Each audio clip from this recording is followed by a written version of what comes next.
What's up, everyone? Welcome to TYT. I'm your host, Anna Kasparian, and today we're gonna do things a little differently. I will be hosting the first hour solo, but for the second hour, John Idarola will be joining, so will Cenk Uygur, and they'll be taking over for not just the second hour, but also the bonus episode. Lots of really great stories, and I'm actually a little jealous that I don't get to talk about with you guys today, including a BlackRock executive having some pretty strong and harsh words for what he refers to as the entitled generation. Really incredible story, so don't miss that in the second hour. We're also going to talk a little bit about Eric Adams attending a Wells Fargo credit card party. It's not really being reported on much, but the credit card is specifically for people who want to charge rent because they can't pay for it in cash. Pretty disastrous, but there's another element to that Cenk and John will be discussing in the second hour. But in the first hour, we've got a lot of great stories as well. I wanted to focus a little more on labor-related stories. So we will be talking about various unionization efforts for Amazon warehouses and the kind of treatment that they've been dealing with from their union-busting employers. So we'll talk a little bit about that. Also, Jay-Z had an after party at a place where there was a boycott happening, a strike taking place, and he and other celebrities decided to cross the picket line in order to enjoy a lavish Oscars after party event. We'll get into that as well. But first, why don't we get into a detailed story about the unfortunate updates on Ukraine? Russia has unfortunately continued shelling parts of Ukraine where they had promised to scale down their attacks, which confirms, unfortunately, the suspicions of US officials in regard to what Russia's true intentions were. Now, literally just yesterday, Russia had promised to scale down, scale back, and they claimed that they were doing this all in good faith to get to a point where they could reach a ceasefire and a peace deal with Ukraine. But it seems that they are far away from doing so because they have reneged on their own promises. Now, the intensified attacks in Ukraine took place in Chernihiv and also continued. They continued shelling in Kyiv, despite claims that they would draw back in those areas as well. Now, Chernihiv's mayor has released a statement about this, saying that Russia had lied and that they are continuing to heavily hit his city, which is less than 100 miles north of the country's capital. It's one thing for Ukrainian officials to say that, but it has been corroborated with other independent sources. Russia, unfortunately, has not scaled down in the areas that it promised to scale down in. There was also continued barrage of Kyiv suburbs. Ukrainian officials said. A spokesperson for the Ukrainian Ministry of Defense provided more details about this, saying that they're experiencing aggressive attacks on the ground. He says, quote, "The general staff of the Ukrainian armed forces has been noticing some partial movement of certain units of the enemy from Kyiv and Chernihiv areas. At the same time, there's no mass scale withdrawal from those areas. The enemy has been withdrawing units which suffered the highest losses in order to replenish them." And really that was what the fear was, right? That the real intention when it comes to Russian troops appearing to withdraw isn't that they're really withdrawing, but it's an effort to kind of regroup, replenish whatever resources they need in order to continue the attacks. And that's not a good sign because clearly the number one priority should be, and for us is a ceasefire and a peace deal. Now, as far as we see, the Ministry of Defense spokesperson says, as far as we see, the enemy has not abandoned its attempts to take or at least siege the capital city and Chernihiv. So I should note that about 74% of Kharkiv's 1.4 million population is actually Russian speaking. And I mention that because the narrative that you hear from Putin and other Russian propagandists is that this so-called military operation, of course it's an invasion, of course it's a war, was meant to liberate so-called ethnic Russians in Ukraine. If that was really the case, I mean, they have a funny way of showing it, considering the fact that the attacks on Kharkiv have continued, they have intensified. Russia is also intensifying their attacks on the eastern Donetsk region, particularly in the eastern city of Izum. But they never promised to scale back in the eastern portion of Ukraine. In fact, what they clearly want in Ukrainian concessions is to essentially have Ukraine hand over the eastern portion of Ukraine to Russia. And of course, Ukrainian officials, including Zelensky, are refusing to do that. And again, everything that we're seeing take place as we speak, everything that's happened over the last 24 hours really does go against what Russia had promised to do. Just to remind you all, in case you might have forgotten or missed that story, Russia's Deputy Defense Minister, Alexander Fomin, had claimed on Tuesday of this week, meaning yesterday, that Moscow wanted to increase mutual trust, create the right conditions for future negotiations, and reach the final aim of signing a peace deal with Ukraine. He added during the talks in Istanbul that the Kremlin would, quote, radically reduce military activity in the direction of Kyiv and Chernihiv, and of course that has not been the case. I also want to talk a little bit about what new satellite imagery is showing us in Mariupol, which has really has taken the brunt of this Russian invasion. If you look at the satellite imagery, you'll see that Mariupol is just completely destroyed. Heavy shelling, bombing, nonstop attacks. Russian troops also bombed a Red Cross warehouse in Mariupol, and the targeting of humanitarian aid is considered a violation of the Geneva Convention, but clearly, Russia has already committed so many war crimes in Ukraine that I highly doubt that they're concerned about, drawing a line when it comes to the Red Cross or humanitarian aid in Mariupol. I mean, they've bombed a theater that was clearly marked, children on both sides. They also decided to target the maternity hospital, which we've talked about at great length on the show, and it doesn't matter. There really isn't any concern about breaking international laws or rules in regard to this war. Also, a famous Ukrainian cat is getting a lot of attention. I thought I would bring this up. I know it sounds a little cheesy, but it also shows you the extent to which animals are suffering. There were animals that were, in some sort of facility that were rescued recently, kangaroos to be specific. But there's also this one famous Ukrainian cat that had to flee Kharkiv as a result of the heavy shelling. Stepan the cat is his name. His Instagram account, Love You Stepan, has 1.2 million followers. He was forced to flee with his owner from their home in Kharkiv, northeast Ukraine, when Russia began shelling the city last month.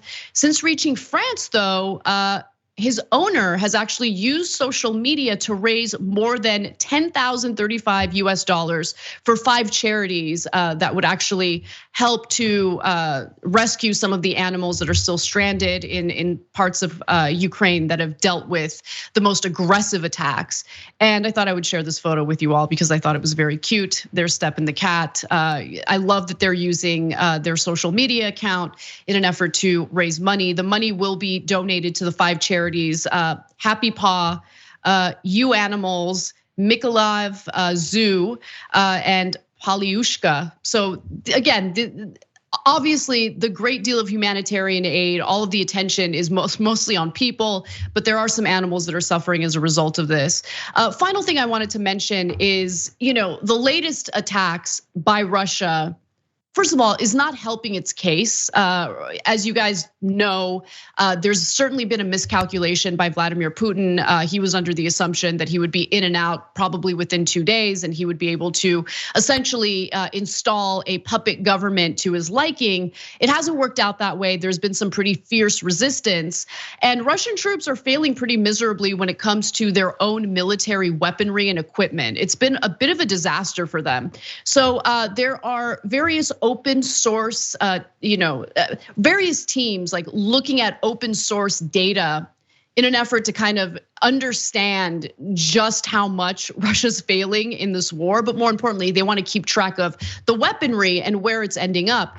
And here's what we know from open source data alone, namely images and videos shared online, one team of part-time weapons trackers has documented a total of 2,055 Russian military vehicles destroyed, abandoned, or even captured by Ukrainian forces. Among that number are 331 tanks, 235 armored fighting vehicles, 313 infantry fighting vehicles, and 40 surface-to-air missile systems. And that's according to Oryx blog. So this is one of the sources that's kind of keeping track of things.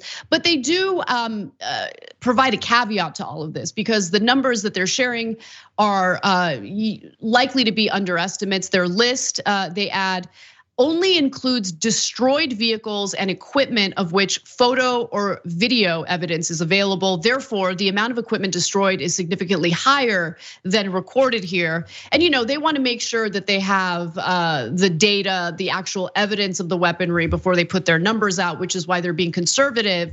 But it just shows you the heavy losses by the Russian troops, which is part of the reason why I think Putin does eventually want to save face. And instead of trying to take over the entire country, he'll probably try to do something similar to what he did with Crimea, essentially take a portion of Ukraine, the eastern portion for himself.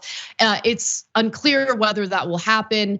And look, Ukraine clearly is negotiating on good faith because Zelensky has said repeatedly that he is willing to avoid joining NATO, which Vladimir Putin claims is his top priority. So if that's his top priority, why is this war still going, right? And again, the most important thing to get to is that peace agreement. This war has been horrific for the people of Ukraine. 4 million Ukrainians have fled the country, seeking refuge in neighboring countries. And you think about that number in the context of what the United States has offered to do, which is to take in 100,000 refugees. While that's still a drop in the bucket, it's also significantly higher than what the US has been willing to do when it comes to refugees in Syria or refugees coming from Afghanistan, a country that we have completely destabilized and destroyed.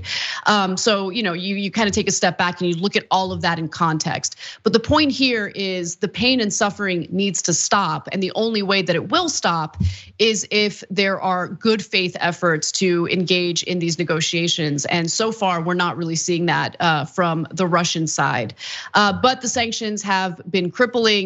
Ukraine continues to fiercely defend itself and resist Russian aggression, of course, with the funding and the military weaponry that's been given to the country by the United States and its allies. But again, I'd love to see this end sooner rather than later.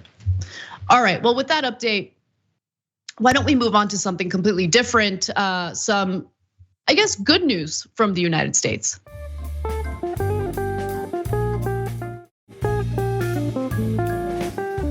Wait, private companies spend 17 times more on administrative costs than Medicare. What are private insurance companies spending on that Medicare is not? Does Medicare spend hundreds of millions of dollars on television advertisements like private insurance does? Dr. Collins. Here's the moment Representative Katie Porter absolutely crushed private health insurance companies for their added fees and costs. I love it. Keep watching. No.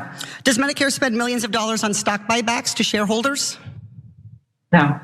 Does Medicare spend money on marketing? Private insurance likes to put its name on stadiums and PGA tournaments. Is there a Medicare arena? No. Does Medicare spend $23 million on executive pay like private insurance companies do? No. There isn't a lot of good news, but anytime Katie Porter gets to grill anyone on anything, it's typically exciting because she comes with the facts, she comes with the receipts. And in this context, she's specifically carrying out what we need to hear in Congress in regard to Medicare for all and how it would actually save not only Americans, but the US government quite a bit of money, it would be a far better system than the system that we currently have that relies mostly on private health insurance companies. Now, this was during a recent hearing that took place in the House, of course. And the whole point is to do this hearing on Medicare for All. The House Progressive Caucus wants to revive these discussions and these debates, which I think is a good thing to do, even though, let's keep it real, under this current administration, it's highly unlikely that we would get Medicare for All. But it's important to, I'd like to say keep momentum going, but momentum has died down a little bit. So trying to revive this, I think, is a good move. Now, Katie Porter came with the receipts, like I said, and she specifically wanted to draw this distinction between the costly, wasteful nature of private insurance versus Medicare, our Medicare system, and how it actually saves a lot of money. Let's watch. Dr. Collins, what percentage of revenue do private insurance companies spend on administrative costs?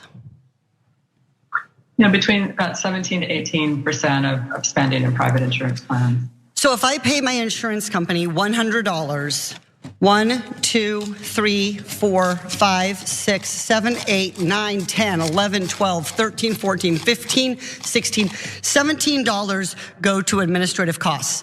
What about Medicare? What do they spend on administrative costs? That range is about 3 to 5%. 3 to 5%. About 3 to 5%. Right here. And if we look at just billing costs, just billing and insurance costs, Medicare is at 1%. We know how much it costs to run a high quality health insurance program. $1.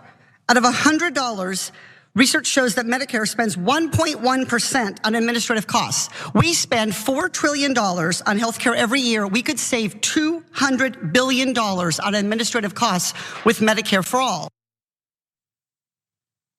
Now, before I get into some facts, figures, numbers, and obviously applauding Katie Porter for always doing a good job in these hearings, I just want to note that there was a hearing on Medicare for All in the House. And any progressive who was touting the necessity of force the vote, who somehow failed to do any coverage on this story, is super sus, very suspect.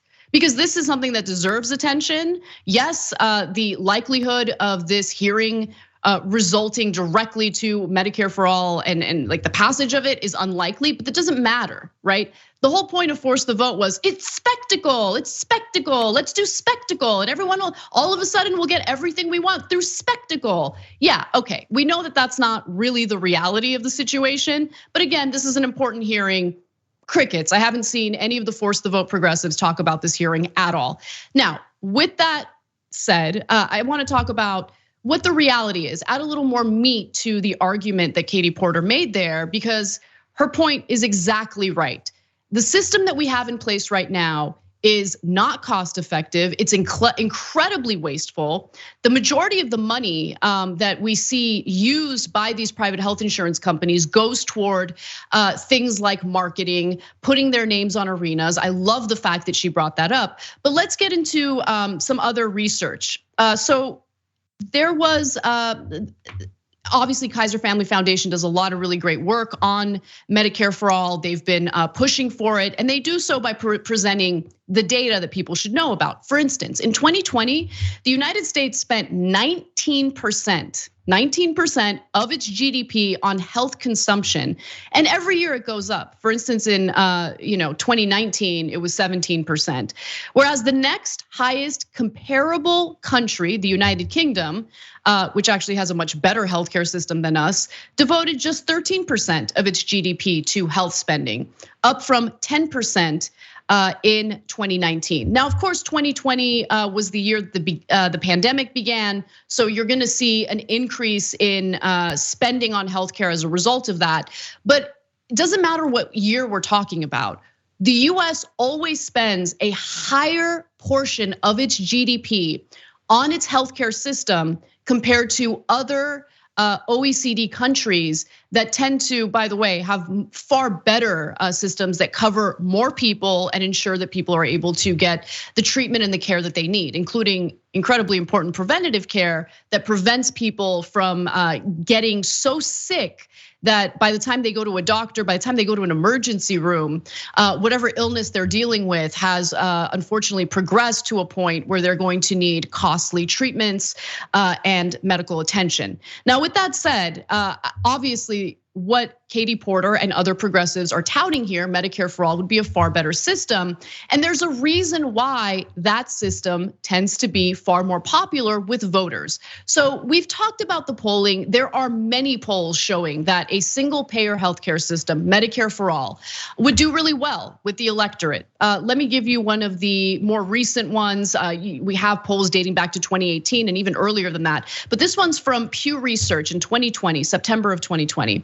63% of US adults say the government has the responsibility to provide healthcare coverage for all. And that was actually up slightly from the 59% in 2019. So I'm guessing experiencing a pandemic and seeing how faulty our healthcare system is made more Americans realize the necessity of something like Medicare for All. Roughly a third, 37% say it's not the responsibility of the federal government, according to the Pew Research Center survey. Now, there are Republicans, of course, who have been brainwashed into thinking that a single payer healthcare system is terrible. They've heard made up horror stories about Canada. They've heard made up horror stories about, the UK, even though Americans travel to Canada just to get affordable prescription drugs. Okay, but what about something simple like a public option, right? I would want Medicare for All, but a public option polls even better. So 68% of voters support a public health insurance option, including 80% of Democrats and even 56% of Republicans.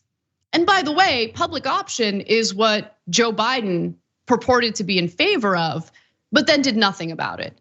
A public option is what mainstream corporate Democrats claimed they were going to essentially progress the Affordable Care Act to accomplishing, right? No, we don't need Medicare for All. The Affordable Care Act is just the foundation of this healthcare system of our dreams. And eventually, the Democrats are gonna fight tooth and nail to provide a public option for those who want it. But did they do anything on that front at all? No, of course, nothing, zero.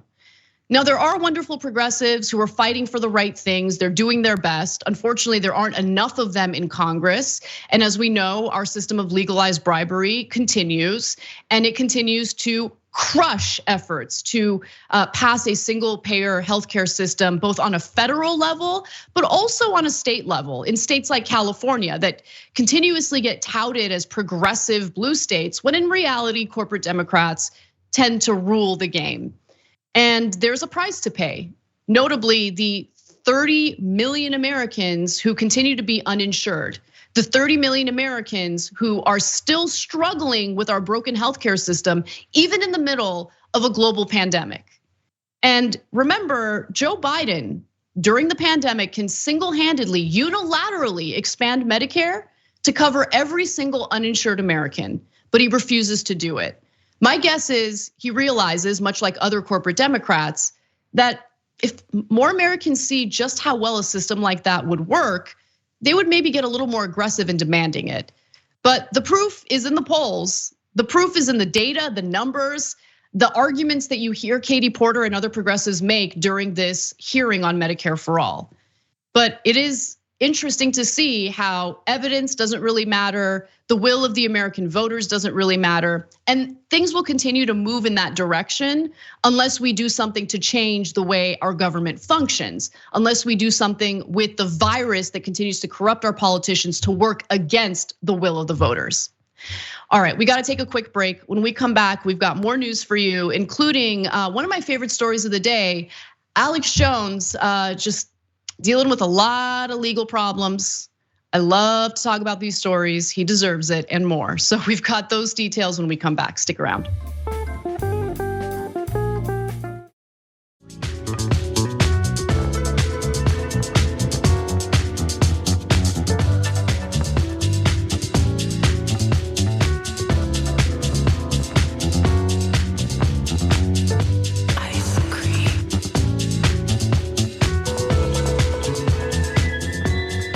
Welcome back, everyone. Anna Kasparian with you. Let's get right to our next story because there's more good news. And believe it or not, it involves Alex Jones. The families of Sandy Hook victims have rejected a desperate attempt by Alex Jones to settle their defamation lawsuit against him. Now, he offered them what I would argue is a tiny amount of money, and they got together and every single one of them said, no way. Let me give you the details. Jones offered to give each plaintiff $120,000, which the families unanimously rejected. In court filings, they said the offer was a transparent and desperate attempt by Alex Jones to escape a public reckoning under oath with his deceitful, profit-driven campaign against the plaintiffs and the memory of their loved ones lost at Sandy Hook.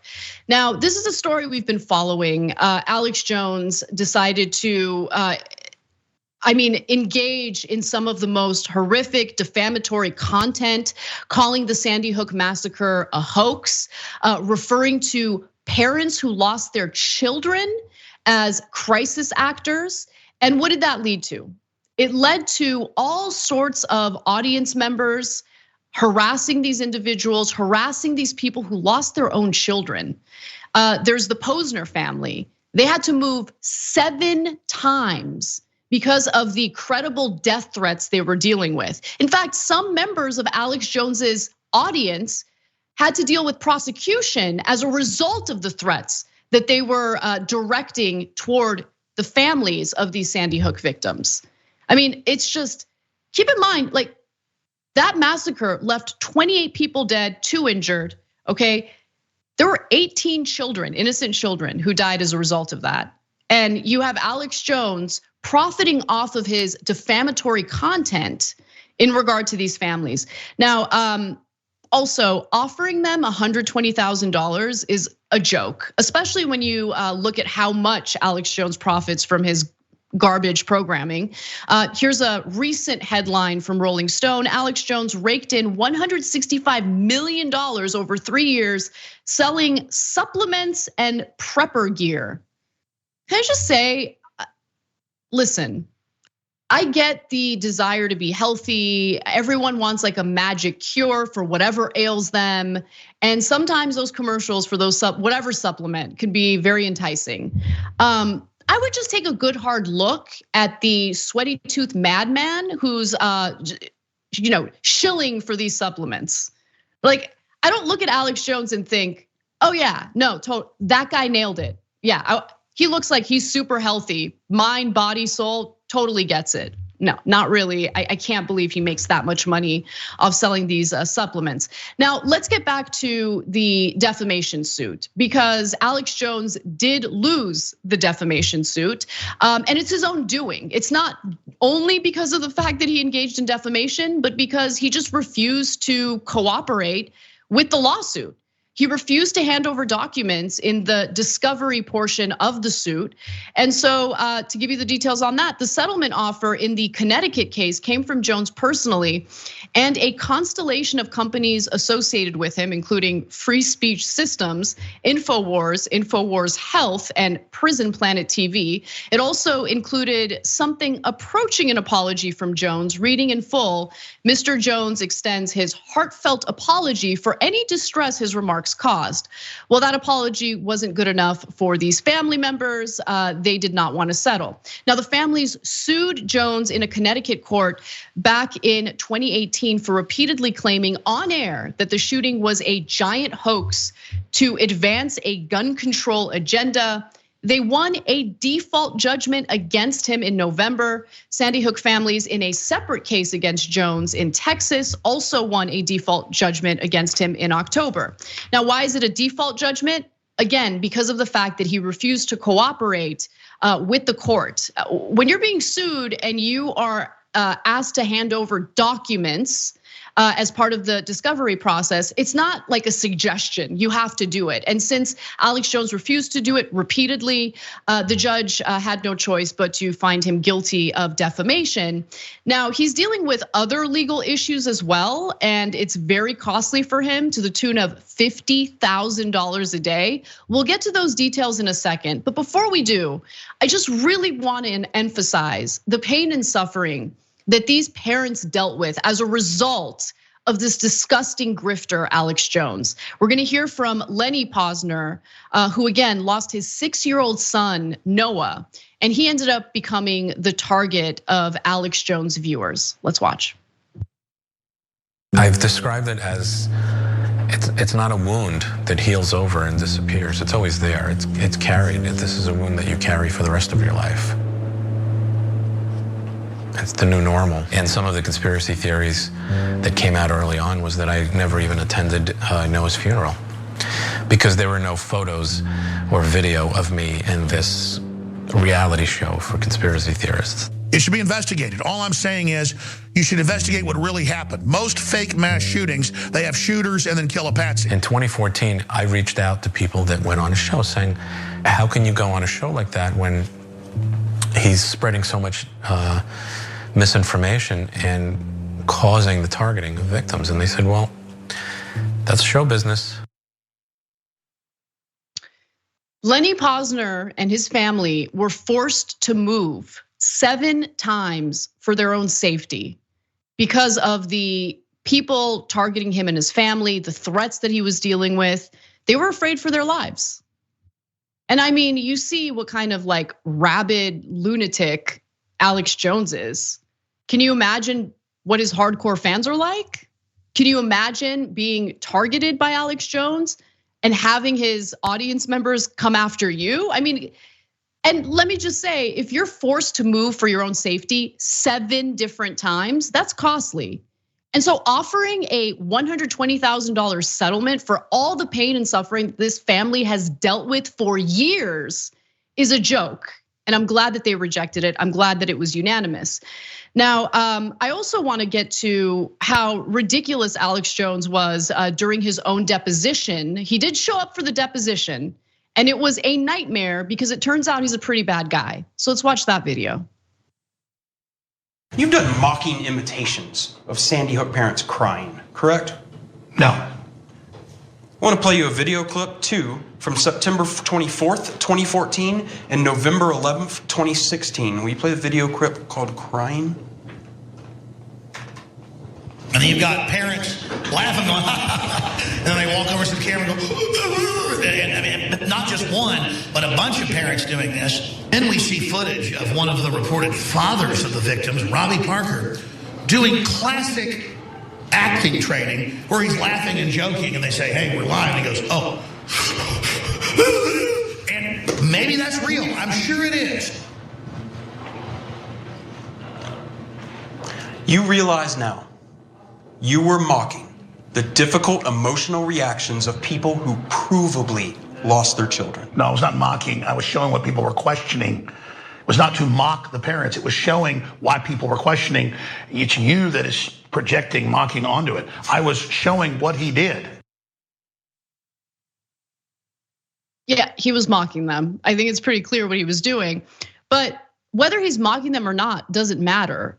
It's the narrative that he was putting out there over and over and over again, that the crying was fake, that they were acting, that it was all just a hoax meant to take precious guns away from rabid right-wingers who love Alex Jones and his show. I mean, and these people got all riled up. Some of them ended up issuing threats that were so credible that they got prosecuted. But let's go back to Alex Jones and the trouble he's in. So a judge has actually just decided to charge him $50,000 a day because he just refuses to show up to court. Let me give you the details.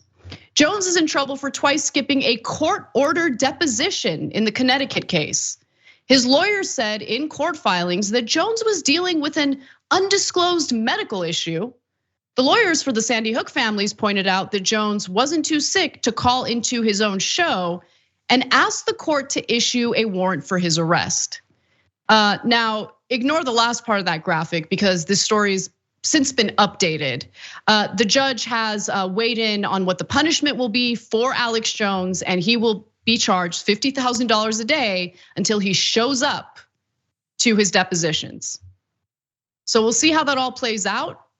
He clearly has quite a bit of money selling those, scam supplements.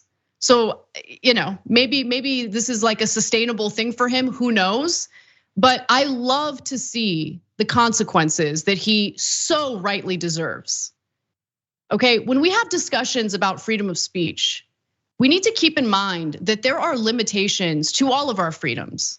We don't have the right to go around inciting violence toward people who have already been victimized by a school shooting. We don't have the right to engage in rhetoric that puts other people in harm's way. So for all the clowns out there who keep defending Alex Jones, not because they like him, it's not that I like Alex Jones, it's just that I really value free speech. Well, even under our constitutional rights, what Alex Jones engaged in, not protected by our Constitution. It's not protected by our First Amendment. In fact, it's what I just said is so true that he's actually paying real consequences that have been decided in a court of law.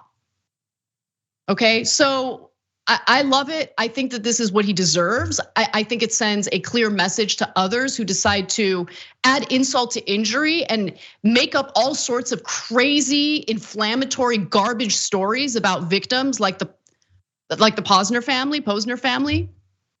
And we'll see how long this is gonna go on. But I just love the fact that he thinks he can that he's above the law, doesn't need to show up to court, doesn't need to hand over the documentation that's been ordered by the court. Sorry, he's not above the law. I love seeing this happen to him. He deserves it. Anyway, so why don't we digest that piece of good news that we just got, take a break, and when we come back, we've got some labor stories to share with you. Stick around.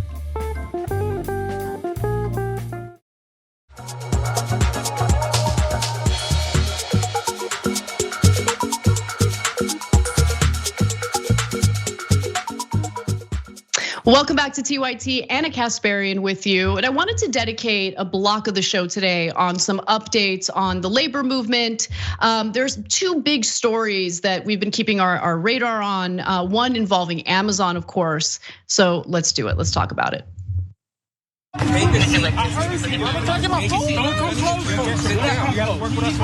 Chris was bringing grilled chicken and pasta to feed the workers. We had just finished passing out all the food, and then I went outside to talk to Chris because I saw the general manager talking to him. He approached me, he asked me to leave the premises, and I said, I will leave. I complied, I said I'll leave. Several minutes later, that's when 5 or 6 squad cars pulled up, and about 12 police officers jumped out.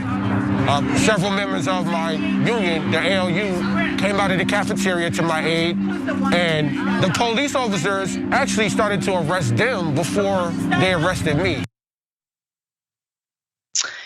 Turns out that Amazon has learned nothing after its union busting debacle in Bessemer, Alabama. In fact, it will likely have to face more legal challenges very soon, since there seems to be some collusion taking place between Amazon and the New York Police Department. More Perfect Union has put out a video detailing how union organizers were swiftly arrested, including Chris Smalls, which, it really does remind me of what happened in Occupy Wall Street, right? When Zuccotti Park was cleared out by the NYPD, and the NYPD had just received a massive donation from JP Morgan Chase, tens of millions of dollars. And when we talk about policing in this country, it is interesting to see how fiercely they protect corporations, how fiercely they protect property. But when it comes to the rights of workers, not so concerned. The idea of arresting someone for providing food to workers is, it tells you everything you need to know about the priorities here. But this is taking place at JFK 8 in Staten Island. And I wanna go to more of this More Perfect Union video because it just shows you how gross the treatment has been. And this isn't a unique incident. This isn't a unique case. We're seeing this at other Amazon warehouses across the country. Let's watch. I was the third one to be arrested. And obviously for no reason, they charged me with trespassing. As they were leaving, said, "We won, you lost." So it's apparent to us that the Staten Island police are really the 21st century Pinkerton force for Amazon. I mean, this is the third time that the police have been harassing the organizers. So this isn't just like the first time this has occurred. And not only is it not the first time it's occurred, we see other union busting tactics, other election interference for union organizers in other states as well. We'll get to those details. But what happened to Chris Smalls? Well, he is an Amazon labor union organizer and he ended up getting arrested, as you saw from the video. He was held in a prison cell for more than 6 hours after simply delivering food to his fellow organizers. That's it. I mean, they had to let him go because that's not a crime. In fact, what Amazon did in essentially getting the NYPD to arrest these organizers breaks certain NLRB rules, labor laws, and so of course, the organizers are now planning to pursue legal action as a result of this. And it seems like Amazon does think it's above the law. So for instance, workers say that the arrests were used to scare, intimidate, and punish workers from voting yes on unionization. A recent National Labor Relations Board ruling actually forced Amazon to agree to stop this practice of union busting. In March, the National Labor Relations Board sued Amazon against the company's flagrant, unfair labor practices. In fact, Bessemer, Alabama, which of course made big news, its warehouse was attempting to unionize, the workers there were able to secure a re-vote for the union. Their initial vote failed. And part of the reason why they're able to get an opportunity to vote again is because there was clear evidence of Amazon interfering with their election process. One of the other ways that they engage in union busting, and by the way, break labor laws while doing it, is they snatch any type of union literature in the break rooms. And there's evidence of this, it's been documented. Again, this is JFK 8 in Staten Island. Let's watch.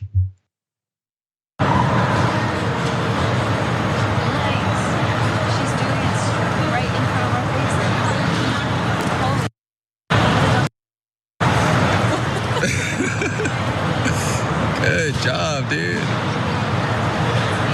You really played yourself 2 times in like 20 minutes. Good job, Tammy. In another video, Tammy was confronted by one of the workers and he was like, "Hey, you know you're not allowed to do that." And she's like, "Oh no, I'm not doing anything. I'm not doing anything. I'm not doing anything at all." And then you see the video that we just showed you where she's clearly doing away with the union literature. And there are other examples. For instance, in Bessemer, Alabama, there were instances of the employers forcing the workers to join in these meetings that were just meant to propagandize against the union. And look, if it's your source of income, if it's your job, if your livelihood depends on it, it's not far-fetched to be intimidated by those kinds of meetings, right? To be scared that if you do vote in favor to unionize, somehow the employers will find out, somehow you'll get fired, you'll lose your job, and then you're risking a lot. So it's really, really important that we have officials in the federal government, in the NLRB, that do the right thing and actually protect the rights of these workers as they're attempting to unionize. It's one of the positive components of the Biden administration. Obviously, I would like to see more, but compared to what we saw in Trump's administration, Biden's NLRB is more willing to jump in and protect the rights of workers, especially when their labor rights and certain labor laws are being broken by their employers. So look, this is an incredibly important effort in JFK 8. The revote in Bessemer, Alabama is also very important. It's one thing to have a small company that unionizes, that's also great. But when we talk about the largest employers in the country, having a unionized workforce means more than just having the ability to change your immediate work environment. That's very important. However, you have the power and you have like baked in organization to essentially apply pressure on a much higher level, right? Apply pressure when it comes to government policy. I just think you get far more bang for your buck, I guess, far more bang for your organizing if you organize these massive corporations like Amazon, where they're employing so many Americans, and to have this organized effort to change their working conditions and also possibly apply pressure to state and federal government is really, really important. So I love to see it. I love that they're undeterred. And you see this like labor militancy kind of rising up that we hadn't seen in this country for literally decades. I mean, unionized workers are a tiny, tiny percentage of workers in this country, but we're starting to see this very strong effort to change that. And I love seeing it, especially at places like Amazon. So we'll keep updating you guys on this story as we learn more. For now, why don't we move on to yet another labor-related story? This one has a little to do with celebrities as well.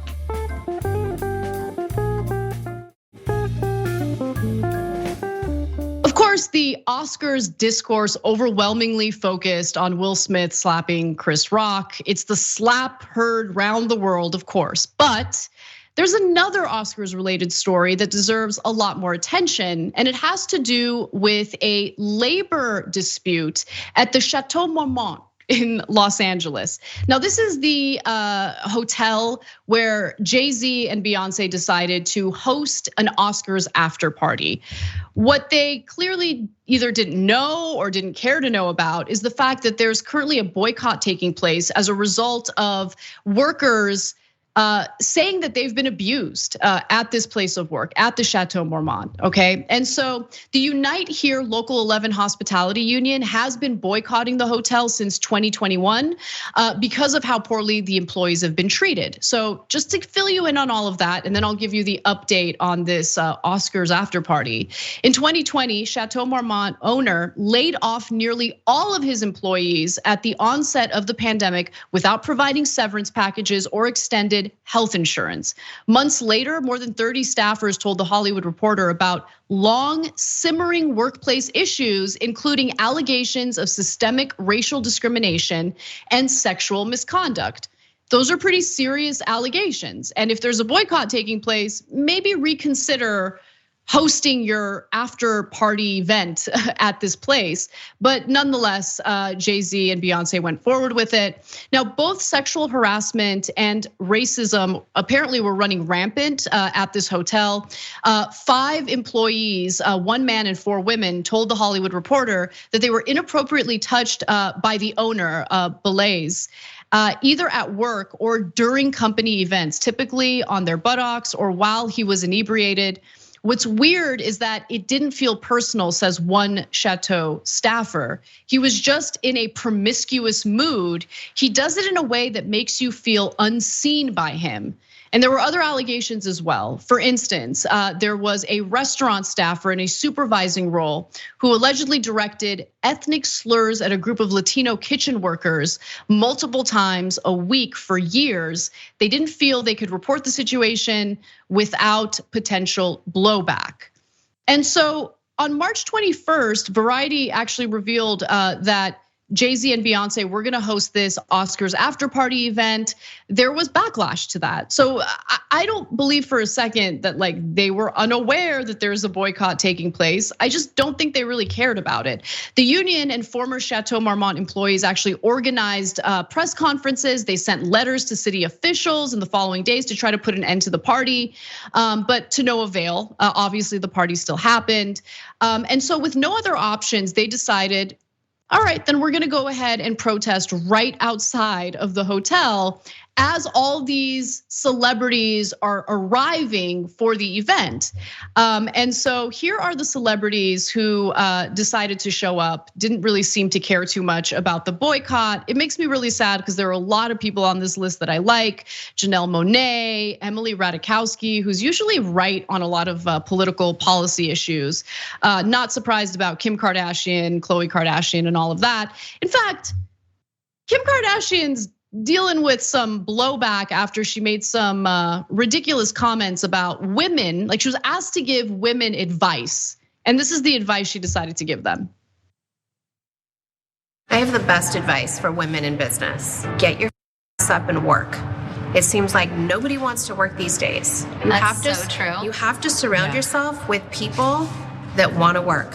Have a good work environment where everyone loves what they do because you have one life. No toxic work environments, and show up and do the work. You have to work. And obviously what she's saying there is work for me, right? Like that's what, like she's apparently having some sort of issue with her own employees and decided to get super salty about it in that ridiculous interview and that statement. But last week she did address the blowback that she got for issuing that statement. She says, it wasn't a blanket statement toward women or to feel like I don't respect the work or think that they don't work hard. I know that they do. It was taken out of context. It wasn't, but I'm really sorry if it was received that way. So there's her non-apology, really. And by the way, after she issued that statement, a bunch of her, former employees came out and had something to share with everyone. Kim Kardashian West is facing claims from 7 members of her domestic staff that say that they were not paid enough or given breaks while employed at her California home. The plaintiffs claim Kardashian West failed to pay overtime, cover expenses, and provide legally mandated breaks, according to a civil action filed in Los Angeles County Superior Court. So look, those are accusations. We'll see how that lawsuit plays out. But given the way that she issued that statement, I wouldn't be surprised. Given the fact that she had no problem crossing that picket line to attend some Oscars after party, I'm also not surprised. And let's get back to some of the people though who actually did do the right thing. So a union representative said that Casey Affleck, after hearing about the protest from the organizers, gave a thumbs up and turned away from the party. Love to hear it. Also, a representative for the protest said that Lakeith Stanfield told the assembled group, quote, "I respect what you're doing, but it's unclear whether or not he went inside. But it's good to show solidarity with a statement. Hopefully he didn't go inside.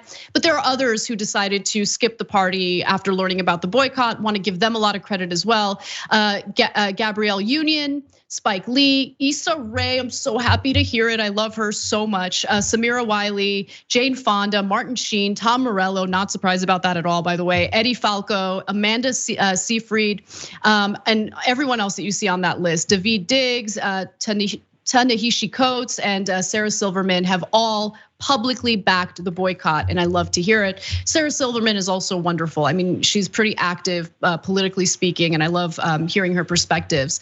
So that solidarity is important. It's really important to show that the workers at these places that we love so much, that we enjoy going to, are being treated right, they're being paid well, but more importantly, that their work environment is a safe one, a place that they actually feel safe going to and earning a living in. And based on what we've heard from these employees at the Chateau Marmont, that has not been the case. And it's really sad to see all of these incredibly wealthy celebrities not really taking into account their privilege. They love to virtue signal about privilege, but when push comes to shove, they never actually carry out the right actions that show solidarity with the workers. Anyway, so that's it. That's the first hour today. I'm going to now kick it off to Cenk Uygur and John Iadarola. It's gonna be a great second hour. Bunch of stories in their hour that I actually wanted for myself, but I felt it would be better for them to discuss. So stick around, we'll be back after a brief break, and you're gonna love the show. See you soon.